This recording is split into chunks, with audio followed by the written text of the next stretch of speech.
জয় হিন্দ। দীপ social science ক্লাসে তোমাদের সবাইকে আমি স্বাগত জানাই। আমি Dipjyoti.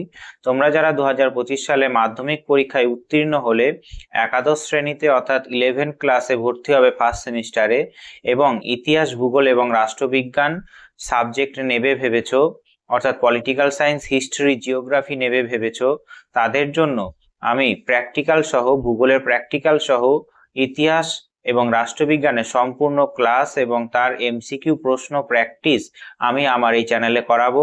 First semester, second semester, third semester এবং ফোর্থ সেমিস্টারে। এই ক্লাসে তোমাদের সঙ্গে আলোচনা করব ক্লাস 11-এর সেমিস্টার 1 পলিটিক্যাল সায়েন্স অর্থাৎ রাষ্ট্রবিজ্ঞানের চ্যাপ্টার 2। চ্যাপ্টার 2-তে তোমাদের আছে কি রাষ্ট্র অর্থাৎ স্টেট, এই রাষ্ট্রের সংজ্ঞা পড়তে হবে ও বৈশিষ্ট্য পড়তে হবে। তোমাদের এইটুকু সিলেবাসে আছে। এবার এই চ্যাপ্টার থেকে আমাদের কোন কোন বিষয়গুলো পড়তে হবে, এই চ্যাপ্টার থেকে আমাদের এই কটা বিষয় পড়তে হবে। প্রথম পড়তে হবে রাষ্ট্র শব্দটি কোথা থেকে এসছে, রাষ্ট্র শব্দটির উদ্ভব, ঠিক আছে। 2 নম্বর পড়তে হবে রাষ্ট্রের সংজ্ঞা।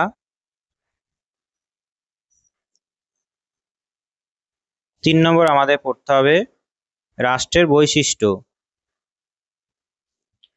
তারপরে পড়তে হবে 4 নম্বর গার্নার প্রদত্ত রাষ্ট্রের বৈশিষ্ট্য। 5 নম্বর ভারতের কোনো রাজ্য কি রাষ্ট্র, অর্থাৎ পশ্চিমবঙ্গ বা ত্রিপুরা কি রাষ্ট্র কিনা সেটা আমরা জানবো।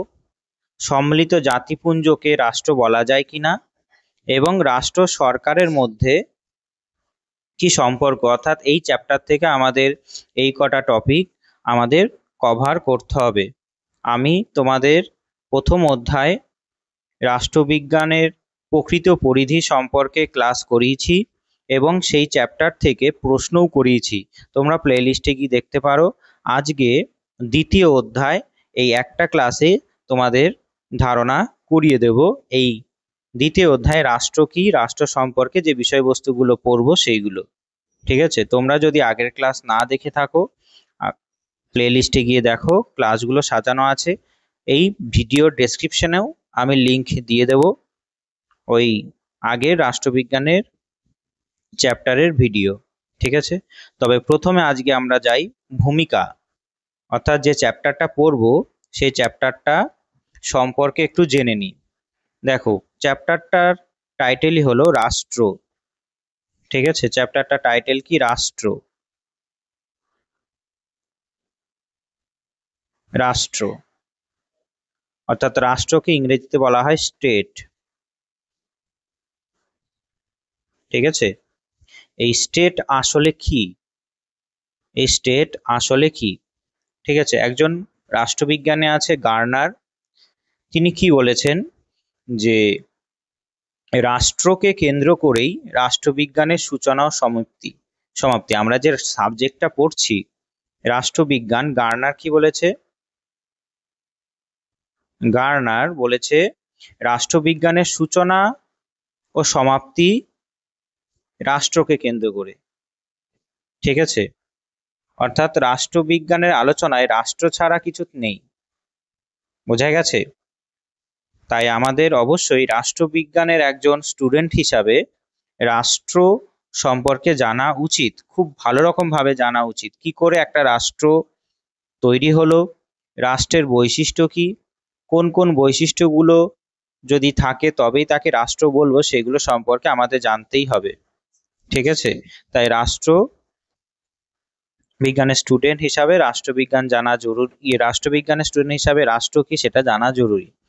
এবার গার্নার তো কথা বলে দিলেন, এবার রাষ্ট্র বলতে কি বোঝায়। রাষ্ট্র সাধারণভাবে তোমাদের বলি যে আমরা একটা রাষ্ট্রে বাস করি, সেই রাষ্ট্রের নাম কি ভারত। আমাদের রাষ্ট্রের নাম হলো ভারত।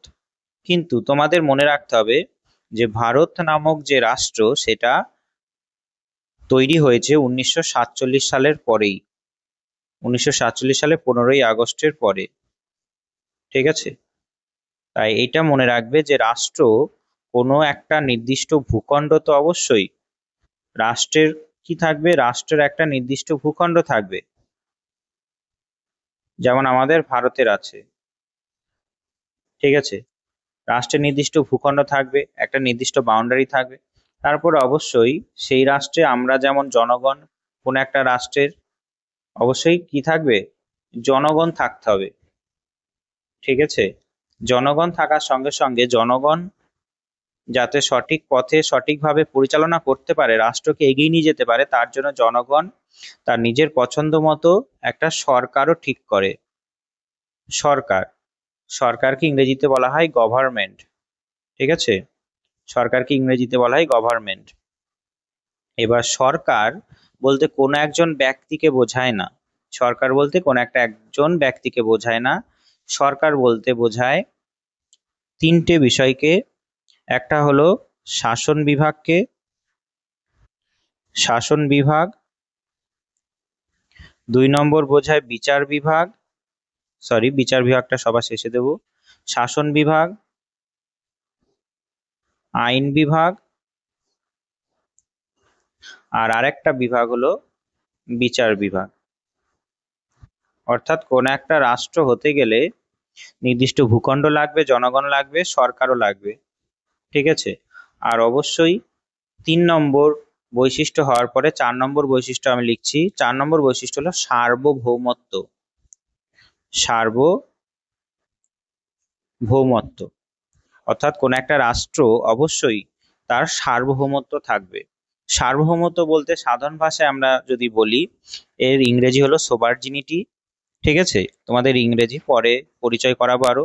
সোভার্জিনিটি এর ইংরেজি শব্দ। সার্বভৌমত্ব বলতে বোঝায়, আমি একটু আগে বললাম যে তোমাদের মনে করো যে ভারত 1947 সালের আগে রাষ্ট্র বলা চলে না, কারণ ভারতে সেই সময় কি ছিল না? এই পয়েন্টটা ছিল না, অর্থাৎ সার্বভৌমত্ব ছিল না। ঠিক আছে, কিন্তু ভারতে তুমি কল্পনা করো যে ভারতে একটা নির্দিষ্ট ভূখণ্ড 1947 সালের আগেও ছিল, জনগণও ছিল ভারতে। ঠিক আছে, সরকারও ছিল। সরকার অর্থাৎ ব্রিটিশ সরকার ছিল। কিন্তু ভারতের এই যে পয়েন্টটা বললাম, এই যে পয়েন্টটা সার্বভৌমত্ব, এই সার্বভৌমত্ব ছিল না। ঠিক আছে, সার্বভৌমত্ব বলতে বোঝায় যে কোন একটা রাষ্ট্রর স্বাধীনভাবে পরিচালনা করার জন্য একটা ক্ষমতা, অর্থাৎ বিদেশি শক্তি থেকে মুক্ত কোন একটা নির্দিষ্ট ভূখণ্ড বা এলাকা যদি হয়, যেমন ভারত, তবে সেটা রাষ্ট্র হবে। অর্থাৎ সার্বভৌমত্ব অবশ্যই থাকতে হবে। সার্বভৌমত্ব মানে সাধারণভাবে মনে রাখো যে স্বাধীনভাবে রাষ্ট্র পরিচালনা করার ক্ষমতা। এবার স্বাধীনভাবে রাষ্ট্র পরিচালনা করার ক্ষমতা কাদের থাকবে? অবশ্যই সেই দেশের জনগণের থাকবে। জনগণের যদি স্বাধীনভাবে রাষ্ট্র পরিচালনা করার ক্ষমতা থাকে, তবে সেটাকে কি বলবো? রাষ্ট্র। তাহলে রাষ্ট্র বলতে সাধারণভাবে আমরা কি বললাম? যে নির্দিষ্ট ভূখণ্ড থাকবে, নির্দিষ্ট জনসংখ্যা থাকবে, সরকার থাকবে, আর অবশ্যই সব থেকে গুরুত্বপূর্ণ বৈশিষ্ট্য কি? সার্বভৌমত্ব থাকবে। এই 4টে বৈশিষ্ট্য আপাতত মনে রাখো। আমি আবার রাষ্ট্রের বৈশিষ্ট্য যখন বলবো আরো বলবো। ঠিক আছে, তাহলে রাষ্ট্র বলতে কি বোঝায়? বোঝা গেছে যে নির্দিষ্ট ভূখণ্ডে জনগণ নির্দিষ্ট সরকার দ্বারা পরিচালিত হবে, আর অবশ্যই সেই জায়গাটার মানুষের কি থাকবে? একটা সার্বভৌমত্ব থাকবে। সার্বভৌমত্ব বলতে বোঝায় যে সেই রাষ্ট্রের বা যে জায়গার মানুষ তারা নিজেরাই নিজেদের দেশ পরিচালনা করবে, কোনো বিদেশি শক্তি থাকবে না, অর্থাৎ বিদেশি শক্তি মুক্ত। তাহলে এটা বলতে পারি তো যে বিদেশি শক্তি মুক্ত। সার্বভৌমত্ব বলতে কি বোঝায়? যে বিদেশি শক্তি মুক্ত, বিদেশি শক্তি মুক্ত। ঠিক আছে, বেশ। তবে এবার আমরা যাই পরের পয়েন্টে যাই, যে রাষ্ট্র যে উদ্ভব হলো, রাষ্ট্র যে উদ্ভব হয়েছে, রাষ্ট্রর যে শব্দের উদ্ভব হয়েছে সেটা কোথা থেকে হয়েছে? রাষ্ট্রের শব্দের উদ্ভব যদি তোমাদের বলি, তবে সেটা শুরু হয়েছে প্রাচীন গ্রিসে। ঠিক আছে, প্রাচীন গ্রিসে গ্রিক দার্শনিকরা, গ্রিক দার্শনিকরা, গ্রিক দার্শনিক যারা ছিল তারা রাষ্ট্র বলতে পলিশকে বুঝিয়েছেন। গ্রিক দার্শনিকরা রাষ্ট্র বলতে কাকে বুঝিয়েছেন? পলিশ। ঠিক আছে, ইতিহাসে পড়বো পলিশ কি। আবার রোমান দার্শনিকরা কি বলেছেন? রাষ্ট্র বলতে বুঝিয়েছেন সিভিটাস। ঠিক আছে, তাই আমরা বলতে পারি যে এই দুটো শব্দের মিলিত রূপ কি? যে সিটি স্টেট। ঠিক আছে, কারণ এই সিভিটাসে কি লেখা আছে? সিভিটাসে এবং পলিশকে যদি একত্রে করে দিই, অর্থাৎ গ্রিক দার্শনিক এবং রোমান দার্শনিক কর্তৃক উল্লেখিত পলিশ এবং সিভিটাস শব্দটির অর্থ যদি মার্চ করে দিই, তাহলে হয় কি? নগর রাষ্ট্র। ঠিক আছে, এর ইংরেজি হলো সিটি স্টেট। বেশ, বোঝা গেছে। কিন্তু বর্তমানে আধুনিক যুগে, আধুনিক সময়ে এই যে সিটি স্টেট শব্দটা বা পলিশ শব্দটা আমরা ইউজ করলাম, সেটা কিন্তু গ্রহণযোগ্য নয়। ঠিক আছে, আধুনিক সময়ে পলিশ অর সিভিটাস কিন্তু গ্রহণযোগ্য নয়। তোমরা শর্ট প্রশ্ন মনে রাখবে যে গ্রিক দার্শনিকরা রাষ্ট্র শব্দের অর্থ কি হিসাবে ব্যবহার করেছে? পলিশ হিসাবে। ঠিক আছে, আর রোমান দার্শনিকরা ব্যবহার করেছে সিভিটাস হিসাবে। ঠিক আছে, এরপরে এই যে গ্রিক দার্শনিক পলিশ বা রোমান দার্শনিক সিভিটাস যে কথা বলেছেন, তারা ছোট ছোট রাষ্ট্রের কথা বলেছেন। এরপরে আমরা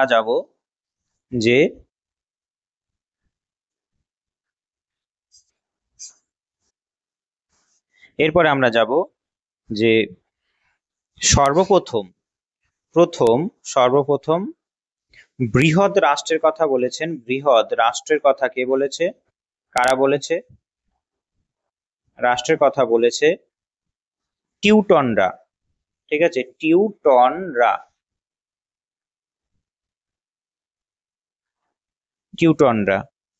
তারা রাষ্ট্রকে কি বলতো? তারা রাষ্ট্রকে বলতো স্টেটাস। ঠিক আছে, স্টেট শব্দটা আমরা বললাম, রাষ্ট্রের ইংরেজি কি বলেছি? স্টেট। ঠিক আছে, রাষ্ট্রের ইংরেজি কি বলেছি? স্টেট। টিউটনরা প্রথম বৃহদায়তন রাষ্ট্রের কথা বলেছে, আর তারা এই রাষ্ট্রকে কি বলতো? তারা এই রাষ্ট্রকে বলতো স্টেটাস।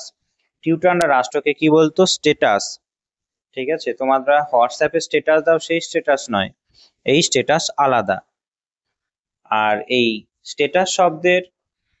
স্টেটাস যে শব্দটা, এর লাতিন শব্দ কি? লাতিন অর্থ কি? এটা তো একটা লাতিন শব্দ, এর অর্থ কি? ইংরেজি অর্থ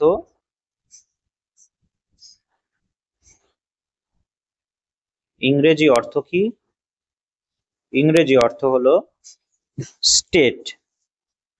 ইংরেজি অর্থ কি? স্টেট।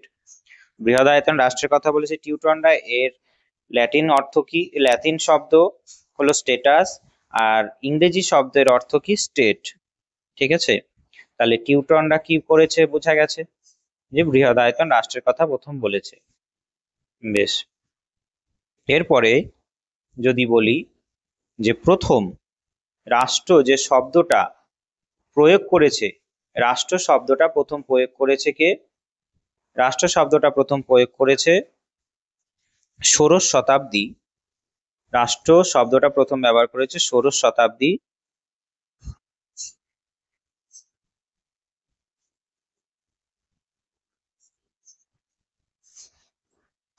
ষোড়শ শতাব্দী মধ্যে বিশিষ্ট ইতালীয়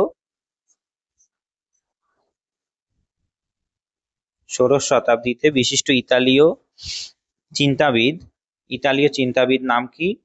নাম হলো ম্যাকিয়াভেলি। আমরা রাষ্ট্রবিজ্ঞানের বিবর্তনে পড়েছিলাম ম্যাকিয়াভেলি।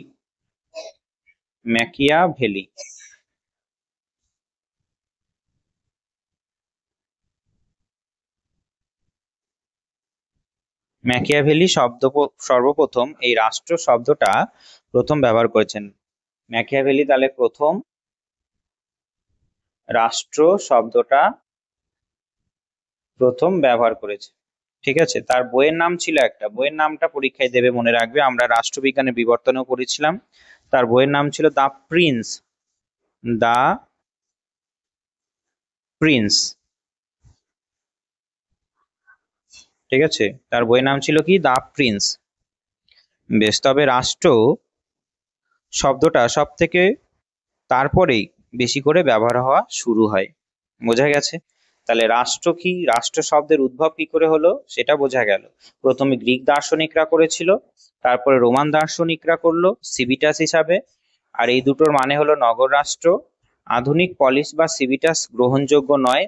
ঠিক আছে, কারণ বর্তমানে তারা যে আগে গ্রিক দার্শনিক আর রোমান দার্শনিকরা যে না রাষ্ট্র শব্দটা ব্যবহার করেছে সেটা ছিল ক্ষুদ্র রাষ্ট্র, কিন্তু বর্তমানে অনেক বড় বড় রাষ্ট্র তৈরি হয়েছে। আর সেই বৃহৎ রাষ্ট্রের কথা প্রথম ব্যবহার করেছিল টিউটনরা। ঠিক আছে, টিউটনরা যে রাষ্ট্রের শব্দটি ব্যবহার করেছিল তার ছিল স্টেটাস, লাতিন শব্দ ছিল স্টেটাস, আর তার ইংরেজি অর্থ কি? স্টেট। তার পরবর্তীকালে ১৬শ শতাব্দীতে ইতালি ম্যাকিয়াভেলি প্রথম রাষ্ট্র বা দ্য প্রিন্স শব্দটা ব্যবহার করেন। এরপরে আমরা আসবো রাষ্ট্রের সংজ্ঞা। ঠিক আছে, রাষ্ট্র বলতে কি বোঝায়? ঠিক আছে, এখানে আমি সংজ্ঞাগুলো মুখে বলবো, তোমরা জাস্ট তোমাদের বই খুলে দেখবে আর আমার সংজ্ঞাগুলো শুনবে, খুব মন দিয়ে শুনবে। আমি কোনো সংজ্ঞা যদি গুরুত্বপূর্ণ হয় তার ছোট হিসাবে আমি লিখবো। ঠিক আছে, ছোট হিসাবে মানে বলতে চাইছি যে শর্ট ফর্মে কোনো সংজ্ঞা লিখবো। অ্যারিস্টটল, আমরা নাম পড়েছিলাম অ্যারিস্টটল। রাষ্ট্রবিজ্ঞানে তার কন্ট্রিবিউশন বা রাষ্ট্রবিজ্ঞান সাবজেক্টটা তৈরিতে তার গুরুত্বপূর্ণ ভূমিকা আছে, আমরা আগের ক্লাসে জেনেছি। তাই তিনি এই রাষ্ট্রবিজ্ঞান জনক হিসাবে রাষ্ট্রের সংজ্ঞা দিয়েছেন। তিনি রাষ্ট্রবিজ্ঞানের জনক হিসাবে রাষ্ট্রের সংজ্ঞা দিয়েছেন। তিনি কি বলছেন যে অ্যারিস্টটলের সংজ্ঞা, আমি জাস্ট অ্যারিস্টটলটা লিখছি।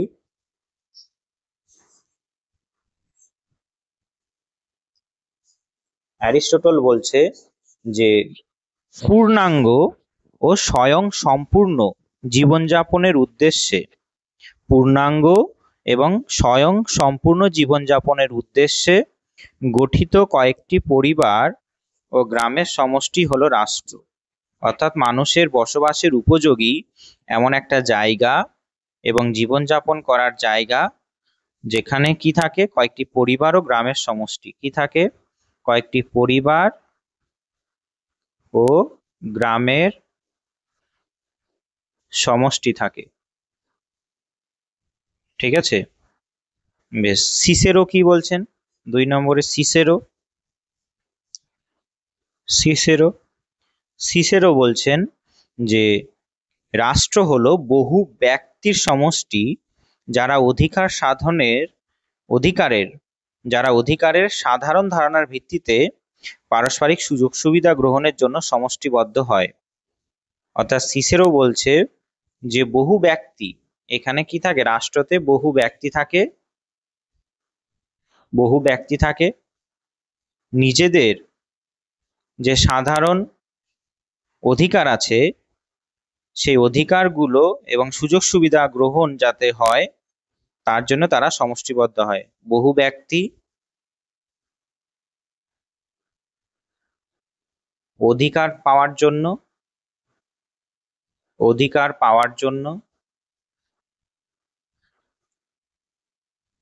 ঠিক আছে, সুযোগ সুবিধার জন্য তারা কি হয়? সুযোগ সুবিধার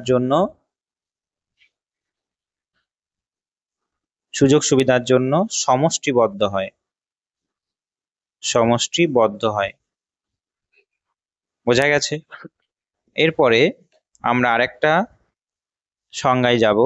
সেই সংজ্ঞাটা দিয়েছেন রাষ্ট্রবিজ্ঞানী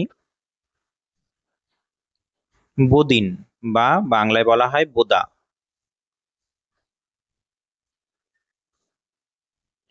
তিনি কি বলছেন যে রাষ্ট্র হলো পরিবার ও তার ধন সম্পত্তির এমন একটি মিলিত সংগঠন যা যুক্তি ও চরম ক্ষমতার দ্বারা নিয়ন্ত্রিত হয়। ঠিক আছে, কি বলছে? পরিবার, পরিবার শব্দটা তিনি ব্যবহার করলেন, ও তার ধন সম্পত্তি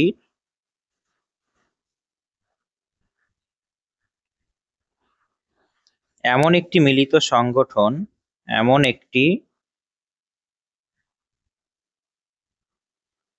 মিলিত সংগঠন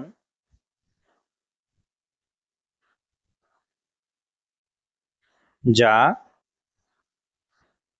যুক্তি ও চরম ক্ষমতার দ্বারা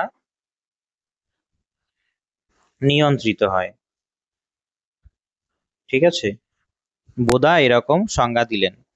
আমি এবার সংজ্ঞাগুলো পড়ব মুখে, জাস্ট শুনবে। ঠিক আছে, আর শেষ পর্যন্ত আমি একটা গ্রহণযোগ্য সংজ্ঞাও তোমাদের বলবো। যেমন করে ভূগোলের সংজ্ঞা পড়েছিলাম, তেমনই রাষ্ট্রবিজ্ঞানের সংজ্ঞাটাও পড়ছি। ঠিক আছে, এইখানে ল্যাস্কি প্রদত্ত সংজ্ঞাটা আমি পড়ছি, শোনো। ল্যাস্কি কি বলছে রাষ্ট্রকে নিয়ে? ল্যাস্কি বলছে যে আধুনিক রাষ্ট্র একটি নির্দিষ্ট ভূখণ্ডে সীমাবদ্ধ এমন এক জনসমাজ যা শাসক ও শাসিতের, শাসক মানে এখানে কি, যে একটা সরকার, ও শাসিত মানে কি, যারা প্রজা বা সেই রাষ্ট্রের নাগরিক, শাসক ও শাসিতের মধ্যে বিভক্ত, এবং যেখানে শাসক তার নির্দিষ্ট এলাকার মধ্যে অবস্থিত সকল প্রতিষ্ঠানের উপর চরম আধিপত্য দাবি করে। অর্থাৎ নির্দিষ্ট ভূখণ্ডে একটা শাসক থাকছে এবং শাসিত যারা থাকছে তারা, অর্থাৎ নাগরিক থাকছে। এখানে শাসক কি করছে? চরম ক্ষমতার অধিকারী। ঠিক আছে, চরম ক্ষমতার অধিকারী। আর সকল প্রতিষ্ঠান যেগুলো রাষ্ট্রে আছে সবকটাকে নিয়ন্ত্রণ কে করে? এই শাসক গোষ্ঠী যারা আছে তারা করে, চরম আধিপত্য দাবি করে। ঠিক আছে, এরপরে আমরা আর সংজ্ঞা বাড়াবো না, তোমাদের বইতে যে সংজ্ঞাগুলো আছে পড়বে। যদি কোনো সংজ্ঞা নিয়ে ডাউট হয় সেটা আমাকে জানাবে। এরপরে কোনো ব্যক্তি সংজ্ঞা নয়, আদর্শবাদী কিছু দার্শনিক আছে, তাদের সংজ্ঞাটা আমরা জানবো। আদর্শবাদী যারা আছে তারা কি সংজ্ঞা দিয়েছেন, আদর্শবাদীরা। এই আদর্শবাদীদের মধ্যে কারা কারা হবেন? কান্ট থাকবেন, কান্ট। তারপরে হেগেল থাকবে, হেগেল। আর পাবে, কান্ট আর হেগেলটাই বলি। এই কান্ট, মনে করো কান্ট এবং হেগেল তোমরা ইতিহাসেও কিন্তু পড়েছো। ঠিক আছে, যে এই সমস্ত ঐতিহাসিক ঈশ্বরের দৃষ্টিভঙ্গি, অর্থাৎ ধর্মীয় দৃষ্টিভঙ্গি নিয়ে কোনো ইতিহাস রচনা করেন। সেখানে কিন্তু পেয়েছিলাম আমরা কান্ট, হেগেল। তেমনি রাষ্ট্রবিজ্ঞানেও তারা আছেন। ঠিক আছে, হেগেল কি বলেছেন? হেগেল বলছে রাষ্ট্র, হেগেল বলছে রাষ্ট্রকে, এই হেগেল রাষ্ট্রকে কি বলছে? হেগেল রাষ্ট্রকে বলছে ঈশ্বরের পদচারণা। ঠিক আছে, রাষ্ট্রকে বলছে পৃথিবীতে ঈশ্বরের পদচারণা।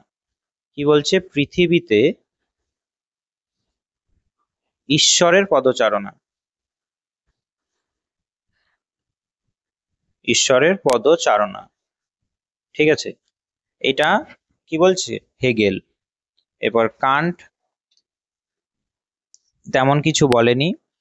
ঠিক আছে, তারা বলতো, আদর্শবাদীরা সবসময় কি বলবে, যে রাষ্ট্রর উপরে কেউ নয়। ঠিক আছে, রাষ্ট্র একটা ঐশ্বরিক ও সর্বাত্মক অতি মানবীয় প্রতিষ্ঠান। এই আদর্শবাদীরা কি বলে সবসময়? এইটা হলো ঐশ্বরিক। ঐশ্বরিক মানে বোঝায় ঈশ্বর কর্তৃক সৃষ্টি। ঠিক আছে, ঐশ্বরিক কর্তৃত্ব সম্পন্ন,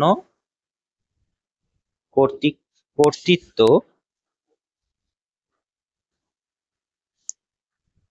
কর্তৃত্ব সম্পন্ন অতি মানবীয়, অতি মানবীয় মানে বলতে বোঝায় যে মানুষের দ্বারা তৈরি নয়, মানবীয় নৈতিক প্রতিষ্ঠান। নৈতিক প্রতিষ্ঠান যে কেন বলছে এই শব্দটা আমি বলছি, নৈতিক প্রতিষ্ঠান বলছে এই কারণে তারা বিশ্বাস করে যে রাষ্ট্র মধ্যে যা কিছু হয় সেটা জনগণের জন্য ভালোর জন্যই হয়। ঠিক আছে, কখনো রাষ্ট্র মধ্যে যে যারা শাসক আছে তারা কখনো জনগণের খারাপ করে না, এই রকম ধারণায় বিশ্বাসী ছিল আদর্শবাদীরা। ঠিক আছে, বোঝা গেছে তাদের মূল কথা কি?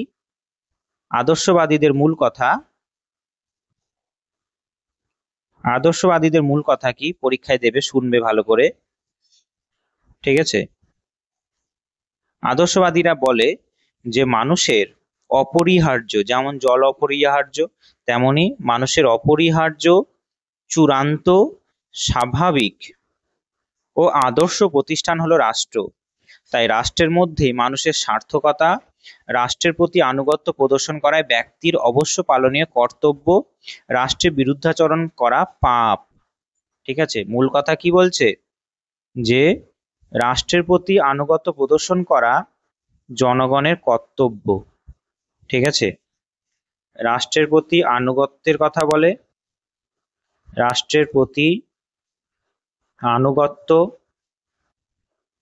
আনুগত্য মানে রাষ্ট্র যা হচ্ছে সব মানতে হবে, রাষ্ট্রের প্রতি আনুগত্য করার কথা বলে।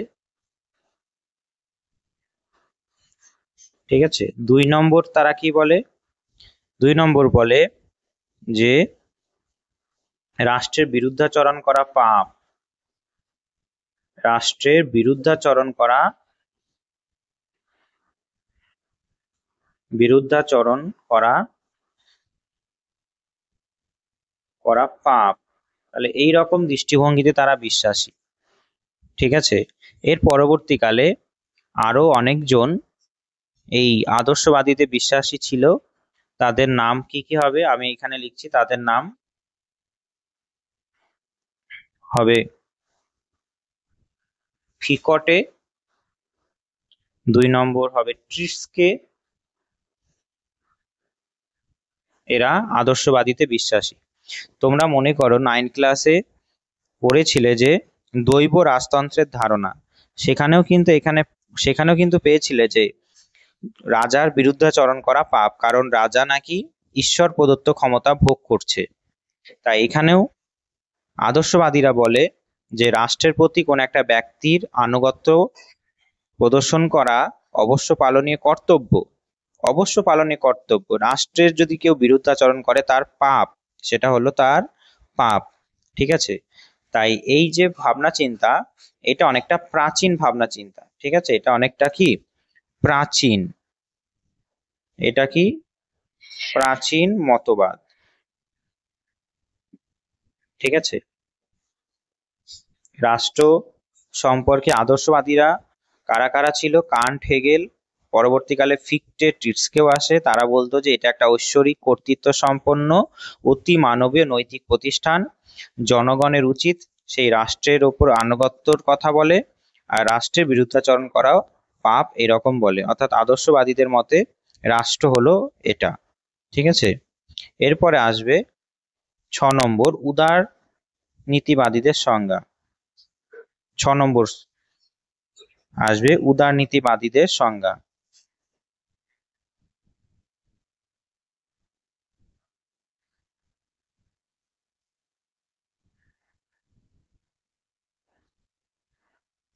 উদারনীতিবাদী। ঠিক আছে, এরা এই আদর্শবাদী যেটা করলাম আমরা একটু আগে তার ঠিক বিপরীত, বিপরীত ভাবনা চিন্তার মানুষেরা।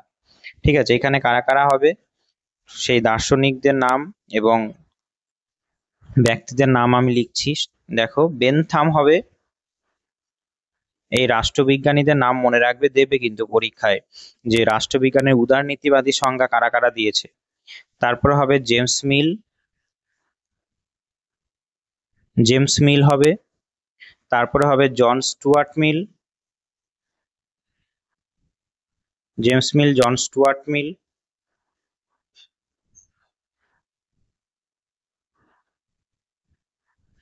জেমস মিল, জন স্টুয়ার্ট মিল, তারপরে হবে স্পেন্সার, তারপরে মন্তেস্কু এরা। আদর্শবাদীরা যে কথা বলে গেছেন তার ঠিক বিপরীত হবে এদের ভাবনা চিন্তা, ঠিক আছে। তারা বলবে যে তাদের মূল কথা কি, তাদের মূল কথা হলো যে রাষ্ট্রের জন্য ব্যক্তি নয়, রাষ্ট্রের জন্য ব্যক্তি নয়, ঠিক আছে, রাষ্ট্রের জন্য ব্যক্তি নয়, ব্যক্তির জন্য রাষ্ট্র, ব্যক্তির জন্য রাষ্ট্র, ঠিক আছে। তারা ঠিক তার উল্টো, অর্থাৎ এরা কি বলতো, আদর্শবাদীরা সবসময় বলতো যে রাষ্ট্রের জন্য ব্যক্তি, রাষ্ট্রের জন্য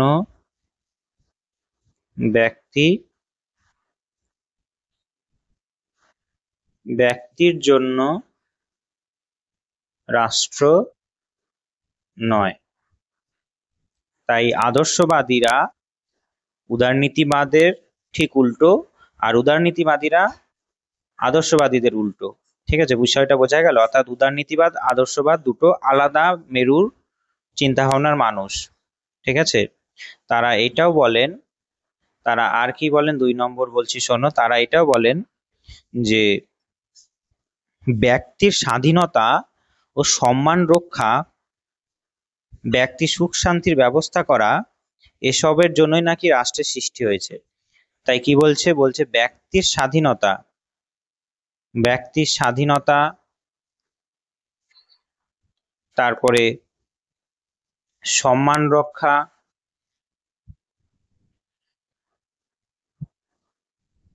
ব্যক্তির স্বাধীনতা, সম্মান রক্ষা, ঠিক আছে, সুখ শান্তির ব্যবস্থা করা,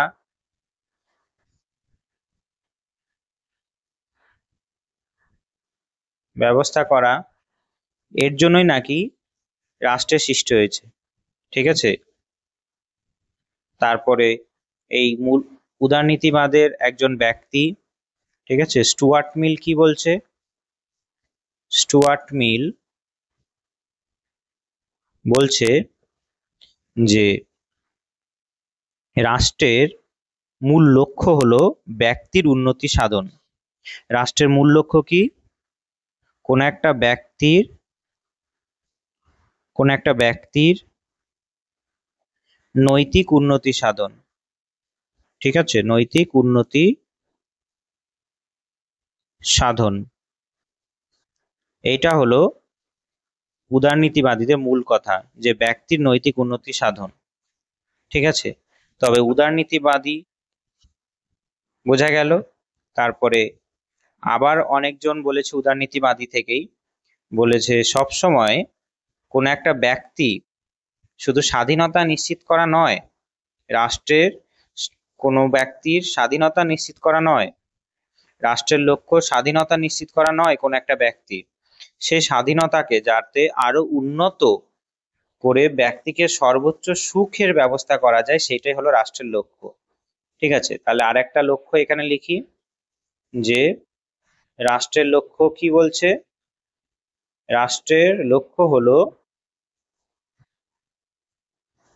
রাষ্ট্রের লক্ষ্য কি, শুধুমাত্র ব্যক্তি স্বাধীনতা নিশ্চিত করা নয়, রাষ্ট্রের লক্ষ্য ব্যক্তি স্বাধীনতা শুধুমাত্র নিশ্চিত করা নয়,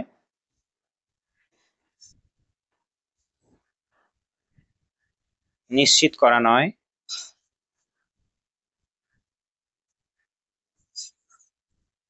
ব্যক্তির সর্বোচ্চ সুখের ব্যবস্থা করা, সর্বোচ্চ সুখের ব্যবস্থা করা, ঠিক আছে। তাই রাষ্ট্র সম্পর্কে তারা এই কথা বলেছে। এরপরে আমরা মার্ক্সবাদীদের সংজ্ঞায় যাব। মার্ক্সবাদীদের যেখানেই পাবে সেইখানে একটা ধারণা আমি বলে দিচ্ছি, সেইটাই হবে সবসময়। মার্ক্সবাদীরা কি বলে? মার্ক্সবাদীরা সবসময় বলে যে রাষ্ট্র সৃষ্টি হয়েছে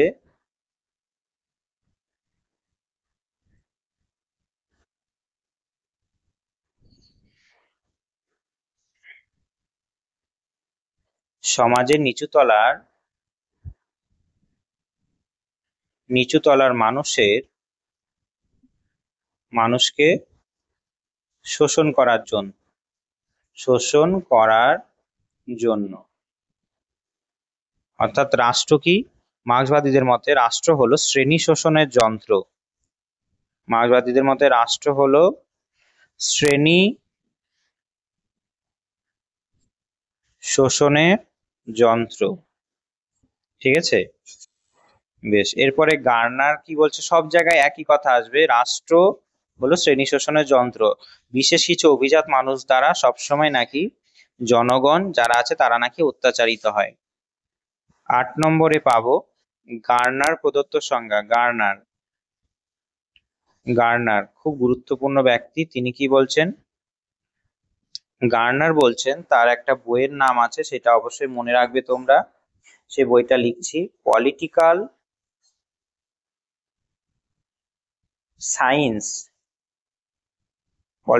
সায়েন্স অ্যান্ড গভর্নমেন্ট 1928। এই বইতে তিনি রাষ্ট্র প্রসঙ্গে বলেছেন কি, যে আমি মুখে বলছি শুনে নাও। তিনি বলছেন যে রাষ্ট্রবিজ্ঞান ও সাংবিধানিক আইনের ধারণা অনুযায়ী তিনি বলছেন রাষ্ট্র হলো এমন এক অতি বৃহৎ বা স্বল্প বৃহৎ, অতি বৃহৎ জনসংখ্যা থাকতে পারে বা স্বল্প বৃহৎ জনসংখ্যা থাকতে পারে, যা নির্দিষ্ট ভূখণ্ডে স্থায়ীভাবে বসবাস করে, বহিঃশত্রুর বা বহিঃশক্তির নিয়ন্ত্রণ থেকে প্রায় সম্পূর্ণ মুক্ত, যার একটা সুসংগঠিত সরকার রয়েছে, আর সেই সরকারের প্রতি জনগণ কি করে? আনুগত্য প্রদর্শন করে। ঠিক আছে, তিনি কি বলছেন? যে তিনি বলছেন বৃহৎ বা স্বল্প জনসংখ্যা প্লাস নির্দিষ্ট ভূখণ্ড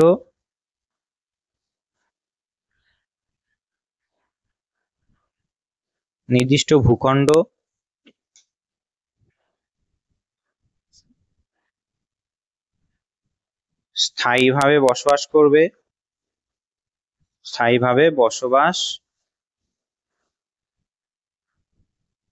করবে কারা? ওই স্বল্প জনসংখ্যা বিশিষ্ট মানুষরা। আর অবশ্যই প্লাস কি থাকবে? বহিঃশক্তির আক্রমণ মুক্ত থাকবে, বহিঃশক্তির আক্রমণ থেকে মুক্ত, প্লাস আর কি থাকবে? অবশ্যই একটা সরকার থাকবে, তাকেই রাষ্ট্র বলা হবে। এইটা গার্নার সংজ্ঞা বলেছেন। বলেছে বৃহৎ ও স্বল্প জনসংখ্যা একটা নির্দিষ্ট ভূখণ্ডে স্থায়ীভাবে বসবাস করবে, বহিঃশক্তির আক্রমণ থেকে মুক্ত, এবং অবশ্যই তাদের একটা নির্দিষ্ট সরকার থাকবে। ঠিক আছে, সরকার মানে আমি বলেছি আগেই, সরকার মানে কাকে বোঝায়? সরকার বলতে বোঝায় যে শাসন বিভাগ। সরকার বলতে কাকে বোঝায়? সরকার বলতে বোঝায় শাসন বিভাগ, আইন বিভাগ এবং বিচার বিভাগ। ঠিক আছে, বেশ। এরপরে সাধারণ সংজ্ঞা দিয়েছে রাষ্ট্রবিজ্ঞানে, তোমাদের নিজস্ব বই আছে সেইখানেও দেখবে, আমি মুখে বলছি শোনো। যে একটা রাষ্ট্র কম বেশি বহু সংখ্যক মানুষ থাকতে পারে। যেমন আমাদের একটা দেশ, সব থেকে পৃথিবীর বড় দেশ বলছি, বড় দেশ কোন দিক থেকে? জনসংখ্যার দিক থেকে সব থেকে বেশি জনসংখ্যা আছে। এবং আমাদের ভারতীয় মানুষদের মধ্যে একটা জাতীয়তা বোধ আছে, ঠিক আছে? তাহলে জনসংখ্যা থাকতে হবে, জাতীয়তা বোধ থাকতে হবে, এবং আমরা অনেকদিন ধরেই এই ভূখণ্ডে বসবাস করছি, আমাদের পূর্বপুরুষেরা বসবাস করছে। আমরা অবশ্যই স্বাধীন, ঠিক আছে? আমরা অবশ্যই সার্বভৌম আছে আমাদের, ঠিক আছে? আমরা ভোট দিয়ে বা গণতান্ত্রিক পদ্ধতিতে একজনকে, একটা সরকারকে নির্বাচিত করেছি, অর্থাৎ প্রধানমন্ত্রীকে নির্বাচিত করেছি, এবং প্রধানমন্ত্রী আমাদের ভালোর জন্যই কাজ করবে এইটা ভেবে আমরা কি করছি, তাকে সমর্থন করছি বা আনুগত্য প্রকাশ করছি। একেই বলা হয় কি, রাষ্ট্র। তাহলে যদি ফ্লুয়েন্টলি বলি, যে কম বেশি বহু সংখ্যক মানুষ নিয়ে গঠিত জনসমাজ যখন জাতীয়তাবাদে অনুপ্রাণিত হয়ে একটি নির্দিষ্ট ভূখণ্ডে স্থায়ীভাবে বসবাস করে, যারা স্বাধীন ও সার্বভৌম এবং যার গণতান্ত্রিক পদ্ধতিতে নির্বাচিত একটি সরকার আছে, যে সরকারের প্রতি নাগরিকগণ স্বাভাবিক আনুগত্য প্রকাশ করে, আনুগত্য মানে কি, তাকে মেনে চলে, তাকেই বলা হয় কি, রাষ্ট্র। ঠিক আছে? তবে রাষ্ট্রের যে সংজ্ঞাটা, গ্রহণযোগ্য সংজ্ঞাটা তোমরা বই থেকে পড়লেও বুঝতে পারবে। এখানে জাতীয়তাবাদে অনুপ্রাণিত হওয়া মানে বোঝায় যে জনগণ দেশকে ভালোবেসে একত্রিত হয়ে থাকছে, এটাকেই বলাই কি, জাতীয়তাবাদে অনুপ্রাণিত হওয়া। ঠিক আছে? যেমন জাতীয়তাবাদে অনুপ্রাণিত হয়ে আমাদের আগে স্বাধীনতার সময় অনেক বিপ্লবী তার নিজের জীবনকে উৎসর্গ করেছে। ঠিক আছে? আমরা অবশ্যই জাতীয়তাবাদে অনুপ্রাণিত আছি, আমরা নির্দিষ্ট ভূখণ্ডে বসবাস করছি, আমাদের নির্বাচিত সরকার আছে, ঠিক আছে? আমরা ভোট দিয়ে একটা সরকারকে নির্বাচিত করেছি, তাই আমাদের দেশ একটা রাষ্ট্র বলা যেতে পারে। ঠিক আছে? বোঝা গেছে? তবে এরপরে আমরা দেখব যে রাষ্ট্রের বৈশিষ্ট্য। রাষ্ট্রের বৈশিষ্ট্য সম্পর্কে গার্নার যে সংজ্ঞা দিয়েছিল, গার্নার, একটু আগে আমরা পড়লাম গার্নার। গার্নার রাষ্ট্রের যে সংজ্ঞা দিয়েছে, সেই গার্নারের রাষ্ট্রের সংজ্ঞা অনুসারে যে বৈশিষ্ট্য আছে সেটা তোমাদের সঙ্গে আগে বলি, তারপরে রাষ্ট্রের অন্যান্য বৈশিষ্ট্যগুলো সম্পর্কে আলোচনা করব। ঠিক আছে? গার্নার প্রদত্ত সংজ্ঞা অনুসারে আমরা রাষ্ট্রের বৈশিষ্ট্য কোন কোন বিষয়গুলো পাই?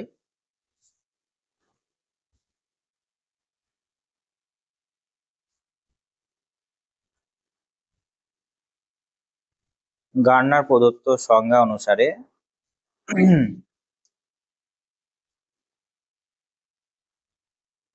কি বলেছে? গার্নার বলেছেন যে একটা নির্দিষ্ট জনসমষ্টি থাকবে।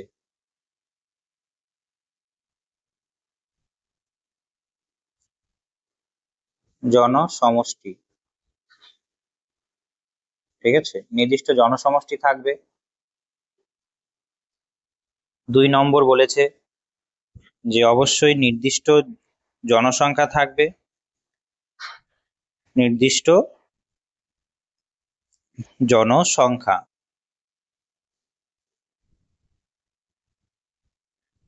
এইদিকে লিখি, নির্দিষ্ট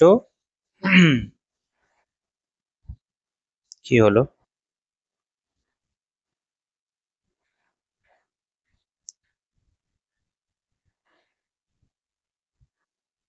নির্দিষ্ট জনসংখ্যা,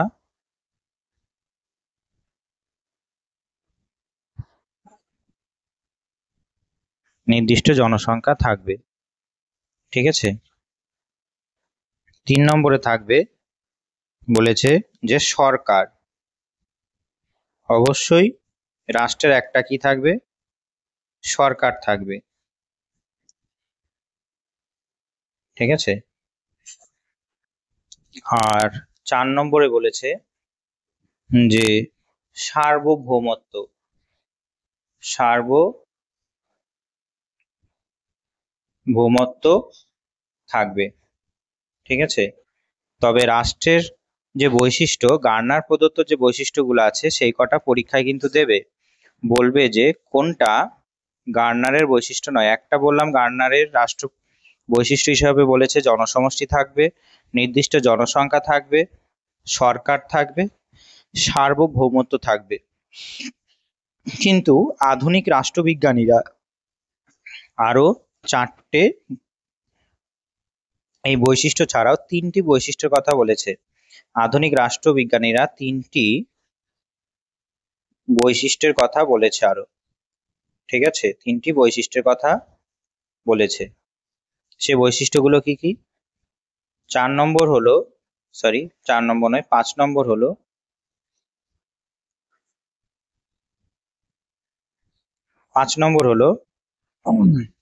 স্থায়িত্ব। 6 নম্বর হলো আন্তর্জাতিক স্বীকৃতি। আন্তর্জাতিক স্বীকৃতি। আর 7 নম্বর হলো জাতীয়তাবাদ। অর্থাৎ এই 7টা বৈশিষ্ট্য হলো রাষ্ট্রের বৈশিষ্ট্য, ঠিক আছে। তবে এই 7টা বৈশিষ্ট্য তোমাদের একটু একটু করে বলি, ঠিক আছে। তোমাদের যে বই আছে, তোমাদের বলেছি 7টা পাবলিকেশনের বই কিনতে, সেই 7টা পাবলিকেশনের বইতে খুললে তোমরা আরো ডিটেলস পেয়ে যাবে। আমি এক এক করে বৈশিষ্ট্যগুলো আলোচনা করছি। প্রথম বৈশিষ্ট্য হিসাবে বলি যে জনসমষ্টি। জনসমষ্টি, ঠিক আছে। এই জনসমষ্টি বলতে কি বোঝায়? কোন একটা জনগণ একটা রাষ্ট্রে বসবাস করে, সেটা আমরা জানি যে একটা রাষ্ট্রে জনগণ যদি থাকে, সেটা 3 ধরনের জনগণ থাকতে পারে। এক, নাগরিক থাকতে পারে, যারা স্থায়ী বাসিন্দা কোন একটা দেশের বা রাষ্ট্রের। বিদেশি থাকতে পারে। আর 3 নম্বর প্রজা থাকতে পারে, ঠিক আছে। নাগরিক কাদের বলা হয়? যারা সংবিধান মেনে নাগরিকত্ব পেয়েছে, কোন একটা রাষ্ট্রে সুযোগ সুবিধা ভোগের উদ্দেশ্যে, ঠিক আছে, সুযোগ সুবিধা ভোগের উদ্দেশ্যে কোন একটা রাষ্ট্রে নাগরিক পেয়েছে, ঠিক আছে। সেখানে কি কি সুযোগ সুবিধা পায়? সরকারি সুযোগ সুবিধা হবে, সরকারি বিভিন্ন প্রকল্পের সুযোগ সুবিধা হবে, সরকারি স্কুলে ভর্তি হতে পারে, ঠিক আছে, সরকারের কাছ থেকে রেশন পেতে পারে। এই জিনিসগুলো হলো নাগরিকরা উপভোগ করে, প্লাস অবশ্যই ভোটও দিতে পারে। নাগরিকরা মনে রাখবে, তাদের দেশের সরকার নির্বাচনের ক্ষেত্রে ভোট দিতে পারে, ঠিক আছে। কি দিতে পারে বললাম? ভোট দিতে পারে, ঠিক আছে।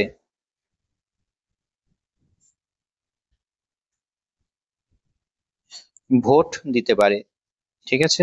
এরপরে বিদেশি। বিদেশি হলো কোন একটা দেশে যারা অস্থায়ীভাবে কোনো বিশেষ উদ্দেশ্যে ঘুরতে আসতে পারে, ঠিক আছে। তারা ভোট দেওয়ার অধিকার পায় না, তারা শুধুমাত্র কিছু পৌর এবং সামাজিক অধিকার ভোগ করতে পারে, ঠিক আছে। তারা ভোট দেওয়ার অধিকার পায় না। আমরা নাগরিকত্ব চ্যাপ্টারে এই নাগরিক বিদেশি সম্পর্কে আরো জানবো। আর শেষে আছে কি প্রজা। যেমন আমরা ব্রিটিশ সরকারের শাসনাধীন ছিলাম 1947 সালের আগে, তাই আমরা সেই সময় ব্রিটিশ সরকারের প্রজা ছিলাম, ঠিক আছে।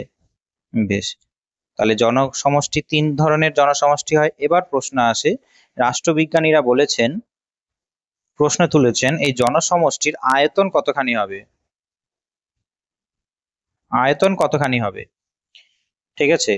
আয়তন অনেক বড় জনসংখ্যা থাকবে না ছোট জনসংখ্যা থাকবে? অনেক রাষ্ট্রবিজ্ঞানী বলেছেন যে জনসংখ্যা ছোট হলেও সেই জনসংখ্যার ভেতরে যদি মানবিক গুণ এবং মানব সম্পদ থাকেন, তারা অর্থাৎ জ্ঞান বুদ্ধি সম্পন্ন মানুষ থাকেন, তবে ছোট জনসংখ্যা হলেও সমস্যা নেই একটা রাষ্ট্রের জন্য।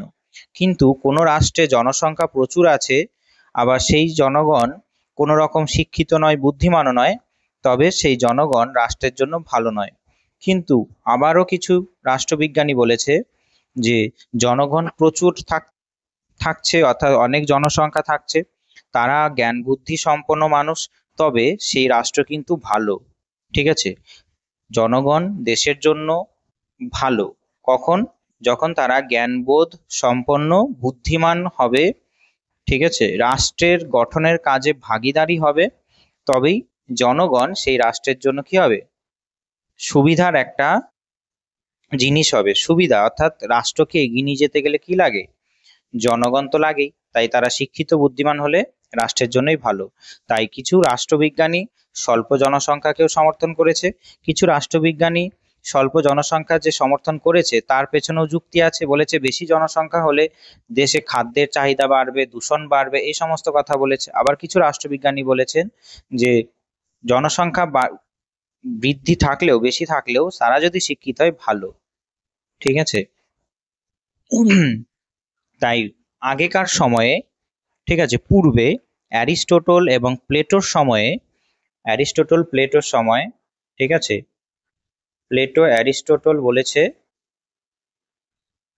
অ্যারিস্টটল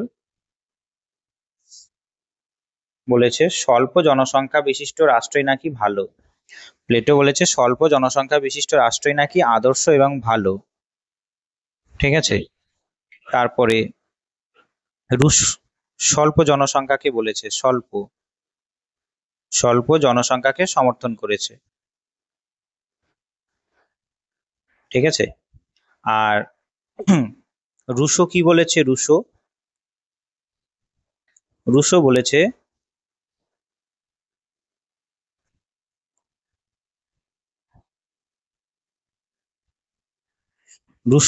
যে যে রাষ্ট্রের যতটা ভূখণ্ড, মানে ভূখণ্ড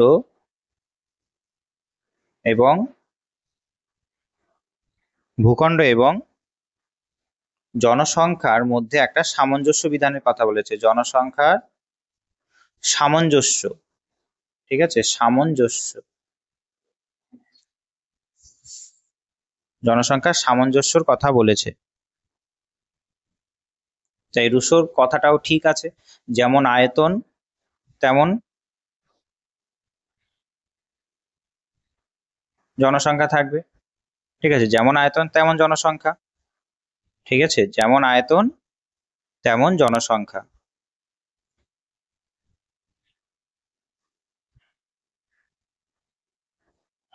ঠিক আছে।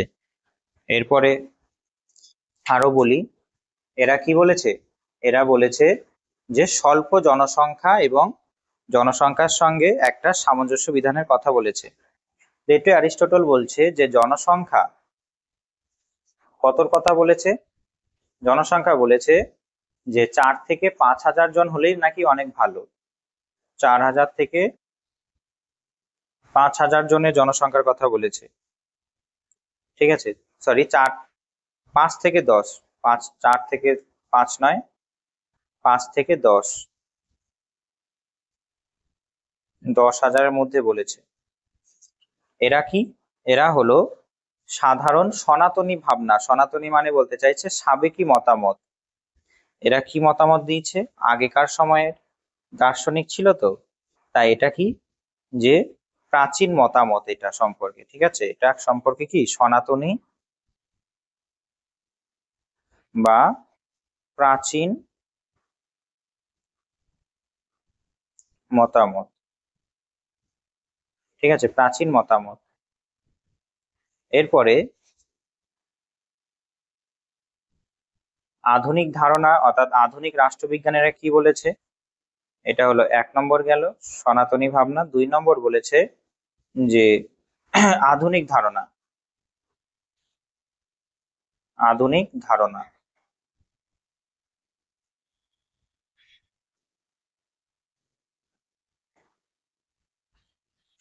আধুনিক ধারণাতে বলেছে যে কোন একটা দেশ যদি শক্তিশালী হতে হয় তাহলে সেই দেশ শুধুমাত্র জনসংখ্যা থাকলেই হবে না, সেই জনসংখ্যার মধ্যে গুণগত মানও থাকতে হবে। গুণগত মানের উপরই বেশি গুরুত্ব দিয়েছে এরা, গুণগত মান। ঠিক আছে, তারা গুণগত মানের উপরেই গুরুত্ব দিয়েছে, জনসংখ্যার গুণগত মানের উপর গুরুত্ব দিয়েছে। গুণগত মান বলতে কি বোঝায়, যে একটা নির্দিষ্ট জনসংখ্যার মানুষের ভেতরে শিক্ষা, বুদ্ধি, এগুলোকে বোঝায়। আবার তারা এই কথা বলার সঙ্গে সঙ্গে এটাও বলেছে যে বেশি জনসংখ্যা থাকলেই যে সেই দেশে যে রাষ্ট্র গঠন বাধাপ্রাপ্ত হয় এরকম কোনো কথা নেই। ঠিক আছে, বেশি জনসংখ্যা থাকলেই যে সমস্যা হবে রাষ্ট্রে এমন নয়। তাই তারা কি বলেছে, স্বল্প বা বৃহৎ জনসংখ্যা দুটোকেই সমর্থন করেছে।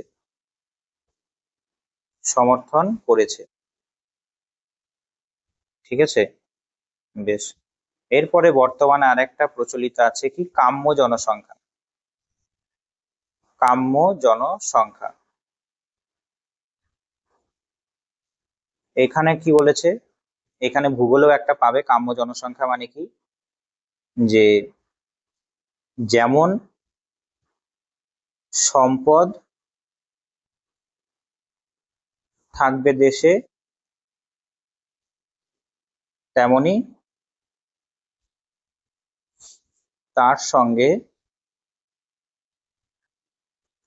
তার সঙ্গে সামঞ্জস্য রেখে জনসংখ্যা থাকবে। ঠিক আছে, অর্থাৎ যতটা সম্পদ দেশে ততটা অনুযায়ী জনসংখ্যা থাকলেই হবে। ঠিক আছে, বোঝা গিয়েছে? সেই দেশের সম্পদের সঙ্গে সামঞ্জস্যপূর্ণ হওয়ার কথা বলেছে। কারণ জনসংখ্যা যদি গুণগত মান থেকে ভালো হয় তবে দেশের জন্য ভালো, আর গুণগত মান থেকে খারাপ হলে ভালো নয়। ঠিক আছে, এরপরে 1 নম্বর বৈশিষ্ট্য হয়ে গেল। ঠিক আছে, জনসমষ্টি 1 নম্বর বৈশিষ্ট্য হয়ে গেল। এরপরে আমরা পড়ব যে নির্দিষ্ট ভূখণ্ড। ঠিক আছে, 2 নম্বরে পড়বো আমরা কি, নির্দিষ্ট ভূখণ্ড। নির্দিষ্ট ভূখণ্ড আমি মুখে বলছি, শুনে নাও।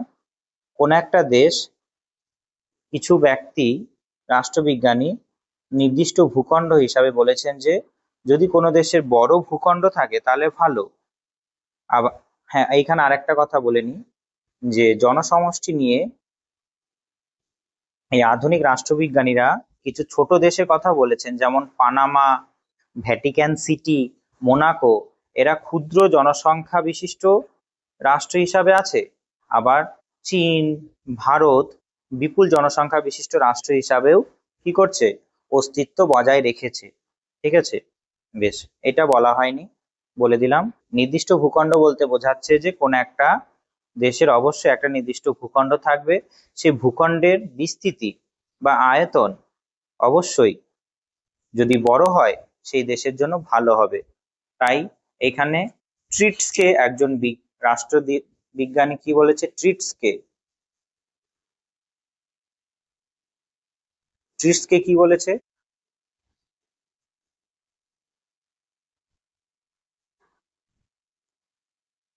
ট্রিটসকে বলেছে যে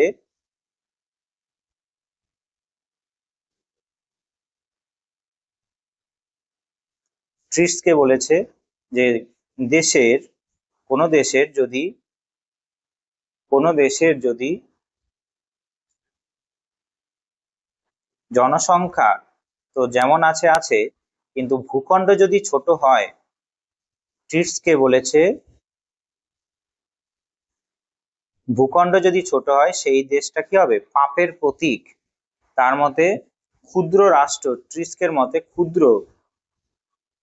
ক্ষুদ্র রাষ্ট্র হলো পাপের প্রতীক। ঠিক আছে, তাই এইখানে মনে রাখতে হবে যে নির্দিষ্ট ভূখণ্ড শুধু থাকলেই হবে না, অবশ্যই সেটা যদি বড় হয় সেটা দেশের জন্য ভালো। বড় ভূখণ্ড কেন ভালো শুনে নাও, বলছি। বড় ভূখণ্ড যদি থাকে তবে কি হয়, একটা রাষ্ট্রের প্রাকৃতিক সম্পদের আহরণের যে সম্ভাবনা সেটা বেড়ে যায়। তাই রাষ্ট্রবিজ্ঞানীরা সব থেকে বর্তমানে বড় ভূখণ্ডকেই সমর্থন করেছে। বড় ভূখণ্ড যদি থাকে তাহলে দেশের উন্নতি খুব দ্রুততার সঙ্গে হয়ে যায়। বোঝা গেছে? তাই মনে রাখবে যে নির্দিষ্ট ভূখণ্ড একটা থাকা জরুরি অবশ্যই, সেটা যদি বড় হয় সেটা রাষ্ট্রের জন্য ভালো, বহিঃশত্রু আক্রমণ করতে পারবে না এবং প্রাকৃতিক সম্পদও অনেক পাওয়া যাবে যদি বড় রাষ্ট্র হয়। এরপরে আমরা 3 নম্বর পড়ব। 3 নম্বর পড়ব কি? এরপরে আমরা 3 নম্বর পড়ব বৈশিষ্ট্য, রাষ্ট্রের বৈশিষ্ট্য। 3 নম্বর পড়ব সরকার। সরকারের 3টি অঙ্গ মনে রাখবে, আবার বলছি 3টি অঙ্গ। ঠিক আছে, সরকারের 3টি অঙ্গ। একটা কি বলেছি? একটা হবে শাসন বিভাগ, যা রাষ্ট্রের শাসন করে। ঠিক আছে, রাষ্ট্র শাসন করে। আর 2 নম্বর কি? আইন বিভাগ, যা দেশের আইন কানুন তৈরি করে। আর বিচার বিভাগের কাজ কি? বিচার বিভাগ হলো বিচার করে, কেউ যদি আইন লঙ্ঘন করে তার বিচার করে হলো বিচার বিভাগ। ঠিক আছে, সরকারের 3টি অঙ্গ মনে রাখবে। বেশ, তাহলে সরকারের কাজ কি? সরকারের কাজ হলো জনগণের কোনো ভালোর জন্য কিছু কাজ করা। ঠিক আছে, সরকার হলো এমন একটা প্রতিষ্ঠান যার মাধ্যমে রাষ্ট্রের ইচ্ছা বাস্তবায়িত হয়। ঠিক আছে, সরকার হলো সরকার কি? সরকার হলো রাষ্ট্রের মস্তিষ্ক স্বরূপ। মনে রাখবে, সরকার হলো রাষ্ট্রের মস্তিষ্ক স্বরূপ। ঠিক আছে, রাষ্ট্রের মস্তিষ্ক স্বরূপ কি? সরকার।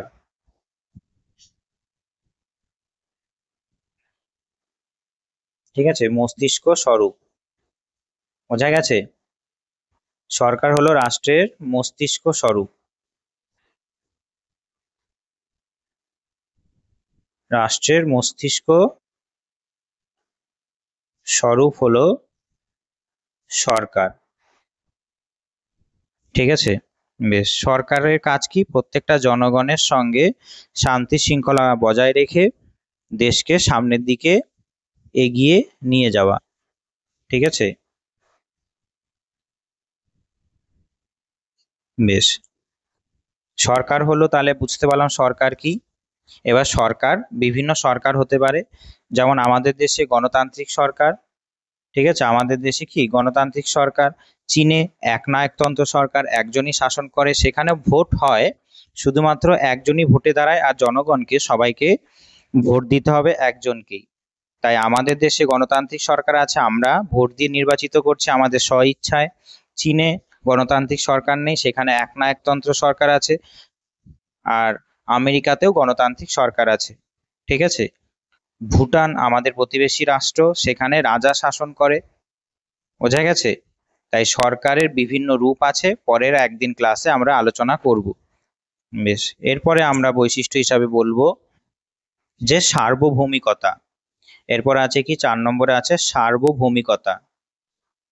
সার্বভৌমিকতা রাষ্ট্রের বৈশিষ্ট্য। আর একটা কি? সার্বভৌমিকতা। সার্বভৌমিকতা 2 ধরনের, একটা বাহ্যিক এবং 2 নম্বর হলো অভ্যন্তরীণ। অভ্যন্তরীণ। ঠিক আছে, বাহ্যিক আর অভ্যন্তরীণ বলতে কি বোঝাচ্ছে? যে কোন একটা রাষ্ট্র অন্য কোনো কোন একটা রাষ্ট্র অন্য কোনো দেশ দ্বারা কোনোভাবে প্রভাবিত হবে না, এটাকে বলা হয় বাহ্যিক। ঠিক আছে, এটাকে কি বলা হয়? এটাকে বলা হয় বাহ্যিক। বোঝা গেছে? আর অভ্যন্তরীণ বলতে বোঝায় কি? যে আমরা কোনো বিদেশি শক্তির কথা শুনে চলবো না, আমরা নিজের দেশের সরকারের কথা মেনে চলবো। এটাকে বলা হয় কি? বাহ্যিক। বহিঃশক্তি মুক্ত। বহিঃশক্তি মুক্ত থাকবো আমরা। ঠিক আছে, তবেই আমরা কোন একটা দেশকে রাষ্ট্র বলবো। আর অভ্যন্তরীণ মানে কি? নিজের দেশের সরকারের প্রতি আনুগত্য। নিজের দেশের সরকারের প্রতি আনুগত্য। ঠিক আছে, বাহ্যিক শক্তি মুক্ত আর নিজের দেশের সরকারের প্রতি আনুগত্যটাই হলো কি সার্বভৌমিকতা। যেমন আমাদের দেশ 1947 সালের 15ই আগস্টের পরে স্বাধীনতা পায়, তাই আমরা রাষ্ট্র হিসাবে আমাদের দেশকে মানছি কবে? 1947 সালের 15ই আগস্টের পরে। ঠিক আছে, বেশ, তবে হয়ে গেল এটা। সার্বভৌমিকতা মানে কি বোঝায়? এরপরে আছে স্থায়িত্ব। স্থায়িত্ব 5 নম্বর কি আছে? 5 নম্বর আছে স্থায়িত্ব। স্থায়িত্ব অবশ্যই কোনো একটা রাষ্ট্র যদি স্থায়িত্ব না হয় তবে তাকে আমরা রাষ্ট্র বলবো না। ঠিক আছে, তাই আমরা বলতে পারি যে কোন একটা রাষ্ট্র যদি বারবার ভেঙে যায়, টুকরো টুকরো হয়ে যায়, ঠিক আছে, তাই আমরা তাকে রাষ্ট্র বলবো না। বোঝা গিয়েছে? যেমন কোন একটা রাষ্ট্র দেখা গেল যে ভারত ভেঙে পাকিস্তান হয়েছে, ঠিক আছে, ভারত ভেঙে পাকিস্তান হয়েছে, আবার পাকিস্তান ভেঙে বাংলাদেশ হয়েছে, কোরিয়া ভেঙে উত্তর কোরিয়া দক্ষিণ কোরিয়া হয়েছে। ঠিক আছে, একটা নির্দিষ্ট সময় ভেঙেছে, আবার তারা রাষ্ট্রও হয়েছে। কিন্তু বারবার যদি ভাঙে, বারবার যদি টুকরো টুকরো হয়, তবে সেটা রাষ্ট্র বলবো না। ঠিক আছে, যে রাষ্ট্রের কোনো স্থায়িত্ব নেই, যে রাষ্ট্র কোনো, যেমন আমরা বলতে পারি ভারত একবারই ভেঙেছিল, বাংলাদেশ এবং পাকিস্তান তৈরি হয়েছে বর্তমানে, কিন্তু আর কি ভেঙেছে? ভাঙেনি, তাই ভারত রাষ্ট্র হিসাবে এখনো আছে। ঠিক আছে, বেশ, রাষ্ট্রের অবশ্যই স্থায়িত্ব থাকতে হবে, বারবার টুকরো টুকরো হয়ে গেলে চলবে না। তারপর আছে আন্তর্জাতিক স্বীকৃতি।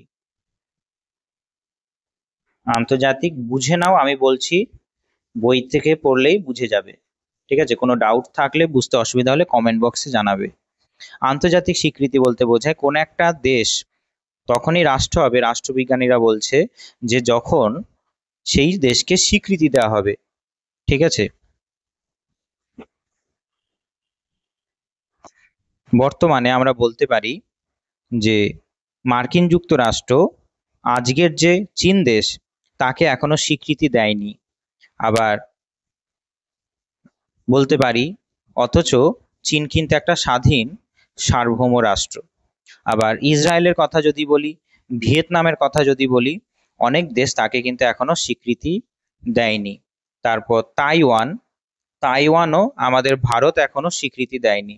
তাইওয়ান বলে যে দেশ আছে একটা, সেটা মার্কিন যুক্তরাষ্ট্র স্বীকৃতি দিয়েছে, কিন্তু ভারত স্বীকৃতি দেয়নি। তাই রাষ্ট্রবিজ্ঞানীরা অনেকে বলেছেন যে রাষ্ট্র তখনই হবে যখন আন্তর্জাতিক একটা স্বীকৃতি পাওয়া যাবে। ঠিক আছে, এই নিয়ে বিতর্ক আছে, তাই শুধু মনে রাখবে যে কোনো একটা দেশকে দেশ তখনই বলবো যখন অন্যান্য দেশ সেই দেশকে দেশ বলে গণ্য করছে। তাই রাষ্ট্রবিজ্ঞানীরা বলেছে যে আন্তর্জাতিক স্বীকৃতি প্রয়োজন রাষ্ট্রের বৈশিষ্ট্য হিসাবে। ঠিক আছে, আর একটা কি লাস্ট আছে জাতীয়তাবোধ। অর্থাৎ আমরা যে দেশ তৈরি করেছি সেইখানের মধ্যে একটা অবশ্যই রাষ্ট্র তৈরি করেছি, তার মধ্যে একটা ন্যাশনালিজম অর্থাৎ জাতীয়তাবোধ, ঠিক আছে, দেশের প্রতি দেশের জনগণের একটা সুসম্পর্ক থাকতে হবে। একটা প্রত্যেকটা দেশের, আমাদের ভারত যদি কোনো একটা অলিম্পিকে মেডেল পায়, ভারত কোনো ওয়ার্ল্ড কাপ পায়, তাহলে আমরা কি হই? খুশি হই। প্রত্যেকটা দেশ একসঙ্গে আনন্দ উপভোগ করি, সেলিব্রেট করি।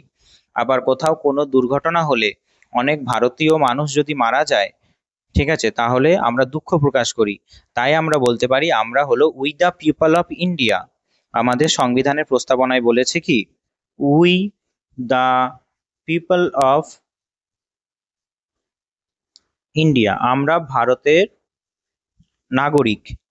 তাহলে এই কথার মধ্যে দিয়ে বোঝাচ্ছে যে এখানে কোনো জাতি ধর্ম নেই, এইখানে আমরা ভারতীয়, আর ভারতীয় হিসাবে প্রত্যেকটা মানুষের সঙ্গে একটা কি ফিল করি? আমরা কানেকশন ফিল করি, সংস্কৃতি, আচার আচরণ সমস্ত বিষয়ের দিক থেকে। তাই ভারতকে রাষ্ট্র তৈরি করার জন্যই ভগৎ সিং, নেতাজি সুভাষচন্দ্র, গান্ধীজি এরা জাতীয়তাবোধ উদ্বুদ্ধ করে মানুষকে দেশ গঠনের কাজে একত্রিত করে স্বাধীনতার জন্য আন্দোলন চালিয়েছিলেন। ঠিক আছে, তাই জাতীয়তাবোধ কোনো একটা রাষ্ট্রের খুব জরুরি। জাতীয়তাবোধ যদি না থাকে কোনো একটা রাষ্ট্রের মানুষের, তাহলে সেই দেশ স্থায়িত্ব বেশি দিন থাকবে না, অর্থাৎ রাষ্ট্র টুকরো টুকরো হয়ে ভেঙে যাবে। ঠিক আছে, বেশ, তবে হয়ে গেল। এরপরে আমরা গার্নার প্রদত্ত রাষ্ট্রের যে বৈশিষ্ট্য সেটা আমরা পড়ে নিয়েছি এর আগে। ঠিক আছে, গার্নার প্রদত্ত রাষ্ট্রের বৈশিষ্ট্য আমরা পড়ে নিয়েছি। বেশ, এরপরে আমরা পড়ব কি, ভারতের পশ্চিমবঙ্গ বা ত্রিপুরার মতো রাজ্যগুলি কি রাষ্ট্র? এখানে আমি যদি বলি এক কথায়, না, রাষ্ট্র নয়। ঠিক আছে, রাষ্ট্র নয়, রাষ্ট্র নয়, এরা কোনো রাষ্ট্র নয়। ঠিক আছে, কারণ ভারত এবং ভারতের যে পশ্চিমবঙ্গ বা আরো ত্রিপুরা 28টার মতো রাজ্য আছে, সেই জায়গায় জনসমষ্টি আছে। ঠিক আছে, নির্দিষ্ট ভূখণ্ড আছে, রাজ্য সরকারও আছে। এই তিনটে আছে। কি কি বললাম? ভূখণ্ড, সরকার মানে রাজ্য সরকার, মানে মুখ্যমন্ত্রী, রাজ্য সরকার অর্থাৎ মুখ্যমন্ত্রী। ঠিক আছে, 3 নম্বর জনসংখ্যা আছে, তাহলে রাষ্ট্রের বৈশিষ্ট্য কিন্তু মিলছে। কিন্তু 4 নম্বর যেটা, সার্বভৌম নেই, সার্বভৌম নেই। তার কারণ হলো কেন্দ্র সরকার কি করে, এই রাজ্য সরকারের ওপর কোনো নিয়ম বা আইন দেশের প্রয়োজনে চাপিয়ে দেয়। তাই এই ভারতের পশ্চিমবঙ্গ বা ত্রিপুরার মতো রাজ্যগুলি রাষ্ট্র নয়। 3টে বৈশিষ্ট্য মিললেও সার্বভৌম তাদের নেই। কেন্দ্র সরকার হলো সব থেকে চরম ক্ষমতার অধিকারী। কেন্দ্র সরকারে কে থাকে আমরা জানি, প্রধানমন্ত্রী। আর রাজ্য সরকারে কে থাকে আমরা জানি, মুখ্যমন্ত্রী। ঠিক আছে, তাই ভারতের পশ্চিমবঙ্গ বা ত্রিপুরা রাজ্যগুলো একটাও রাষ্ট্র নয়। ঠিক আছে, বেশ, এটা বোঝা গেছে। এরপরে আমরা পড়ব, সম্মিলিত জাতিপুঞ্জ কি একটা রাষ্ট্র? না, সম্মিলিত জাতিপুঞ্জর সেখানে আইন বিভাগ, সম্মিলিত জাতিপুঞ্জের আইন বিভাগ, শাসন বিভাগ, তোমরা 9-এ পড়েছো সম্মিলিত জাতিপুঞ্জ কি, শেষের চ্যাপ্টারে। ঠিক আছে, দ্বিতীয় বিশ্বযুদ্ধের পরে সারা পৃথিবীতে যাতে আর যুদ্ধর মতো কোনো পরিস্থিতি তৈরি না হয়, সেই উদ্দেশ্যেই এই সম্মিলিত জাতিপুঞ্জ তৈরি হয়েছিল। কিন্তু শেষ পর্যন্ত যুদ্ধ অনেক হয়ে গেছে। এই সম্মিলিত জাতিপুঞ্জ রাষ্ট্র নয়, এর শাসন বিভাগ, আইন বিভাগ, বিচার বিভাগ থাকলেও, একটা রাষ্ট্রের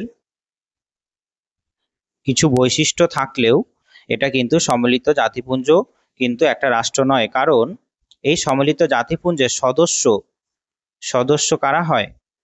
সদস্য হয় রাষ্ট্র, কোনো ব্যক্তি এর সদস্য হতে পারে না। অবশ্যই সার্বভৌম রাষ্ট্র এই সম্মিলিত জাতিপুঞ্জের সদস্য হয়। ঠিক আছে, এটা কত সালে তৈরি হয়েছে? 1945 সালে 24শে অক্টোবর। তোমরা থার্ড সেমে গিয়ে পড়বে সম্মিলিত জাতিপুঞ্জ কি। এই সম্মিলিত জাতিপুঞ্জ রাষ্ট্রের কিছু বৈশিষ্ট্য থাকলেও, ঠিক আছে, আইন বিভাগ, শাসন বিভাগ, বিচার বিভাগ কিছু সদস্য থাকলেও এটা রাষ্ট্র নয়। এই কারণেই, কারণ সদস্য এখানে যারা আছে তারা সবকটাই এক একটা রাষ্ট্র, কোনো ব্যক্তি এর রাষ্ট্র হতে পারে না। আবার পরাধীন রাষ্ট্র বা সার্বভৌম নেই এমন কোনো রাষ্ট্রও এর সদস্য হতে পারে না। ঠিক আছে, তাই সম্মিলিত জাতিপুঞ্জ রাষ্ট্র সম্পূর্ণরূপে নয়। ঠিক আছে, কিন্তু কিছু কিছু রাষ্ট্রবিজ্ঞানী বা কিছু কিছু বৈশিষ্ট্য এর আছে যা রাষ্ট্রের বৈশিষ্ট্য আছে। ঠিক আছে, এরপরে আমরা জানবো কি, সরকার ও রাষ্ট্র। সরকার, দেখো এখানে সরকার ও রাষ্ট্রের কথা যদি বলি, সরকার এবং রাষ্ট্রের কথা যদি বলি, যে সরকার বলতে কি বোঝায়, রাষ্ট্র বলতে কি বোঝায়। সরকার হলো রাষ্ট্রের অন্তর্ভুক্ত একটা প্রতিষ্ঠান। সরকার কি, রাষ্ট্রের অন্তর্ভুক্ত একটা প্রতিষ্ঠান যা জনগণের ইচ্ছা কি করে, বাস্তবায়িত করে। ঠিক আছে, বোঝা গেছে? সরকার হলো এমন একটা প্রতিষ্ঠান, শাসন বিভাগ, আইন বিভাগ, বিচার বিভাগ থাকে, যা রাষ্ট্রের অভ্যন্তরে যারা মানুষ আছে তাদের ইচ্ছাকে বাস্তবায়িত করে। ঠিক আছে, তাদের সুখ দুঃখকে বাস্তবায়িত করে। অর্থাৎ রাষ্ট্র আছে বলেই সরকার আছে। ঠিক আছে, আর অবশ্যই রাষ্ট্র অস্তিত্ব যদি ভালো করে বজায় রাখতে হয়, সরকারকে খুব ভালো রকম ভাবে কাজ করতে হবে। ঠিক আছে, সরকারকে অনেক নিয়ম নীতি ভালো করে পরিচালনা করতে হবে। তাই আমরা বলতে পারি যে দুটোই একে অপরের পরিপূরক, অর্থাৎ রাষ্ট্র যদি তৈরি করতে হয় অবশ্যই সরকার লাগবে, আর সরকার এমনি এমনি তৈরি হবে না, অবশ্যই রাষ্ট্রও লাগবে। ঠিক আছে, তবে বোঝা গেল আজকের ক্লাসটা। ঠিক আছে, যদি কোনো সমস্যা হয় পরের ক্লাসে আমি আলোচনা করে দেবো, তোমরা কমেন্ট বক্সে জানাবে কোনো সমস্যা যদি হয়। ঠিক আছে, তবে আজকের জন্য এখানেই শেষ করি। পরের ক্লাসে আমরা এই চ্যাপ্টার থেকে কি কি গুরুত্বপূর্ণ প্রশ্ন আসতে পারে সেগুলো আলোচনা করব। যারা আমার চ্যানেলে নতুন অবশ্যই চ্যানেলটা সাবস্ক্রাইব করে রেখো বা চ্যানেলটা ফলো করো তোমাদের 11 এবং 12-এর সম্পূর্ণ সিলেবাস ভিত্তিক ক্লাস এবং প্রশ্ন উত্তর করার জন্য। তবে দেখা হচ্ছে পরের ভিডিওতে, এই চ্যাপ্টার থেকে শর্ট প্রশ্ন নিয়ে হাজির আমি হব। ঠিক আছে, তবে ভালো থেকো। জয় হিন্দ, জয় ভারত।